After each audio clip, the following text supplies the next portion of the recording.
When a girl was abducted by a man on the street and brought back to his home, she discovered that he was an utter pervert. Not only had he prepared all sorts of tools, but he also set some bizarre rules for her.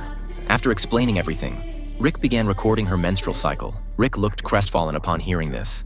Lisa thought this would dissuade Rick from doing anything to her. However, to her surprise, Rick actually started playing movies at home and urged her to quickly learn the various techniques shown. Only 15 years old, Lisa was at a loss, but that wasn't all.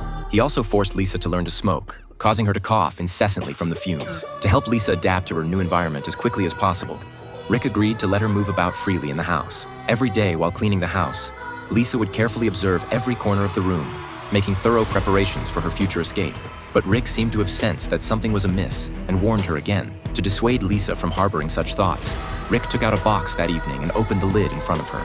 Looking at a whole box of trophies and information on several missing girls, Lisa was instantly terrified, so she temporarily abandoned her plan to escape. She decided to obey all of Rick's orders and wait for the police to follow the clues to this place. But at this point, Rick had not let his guard down. To prevent the girl from escaping, Rick had to keep an eye on her even when she went to the toilet. He even made Lisa take a pill before going to bed. When Lisa lay down on the bed, Rick would handcuff her hands and secure her feet to the foot of the bed.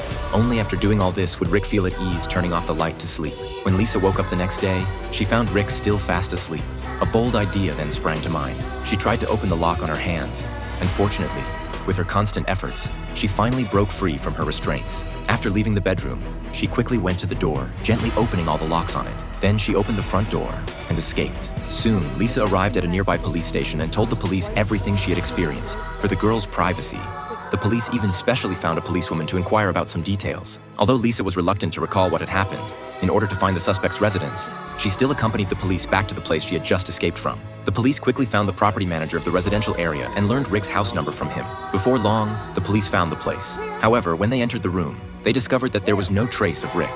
After some searching, the police found the trophies Rick had left behind. Seeing the information about the missing girls that was stored, the police finally determined that these girls had been killed. Faced with such conclusive evidence, the police decided to launch a citywide manhunt for Rick immediately. Lisa was soon safely taken home by the police. This film is called Escaping Girl, the Kara Robinson story.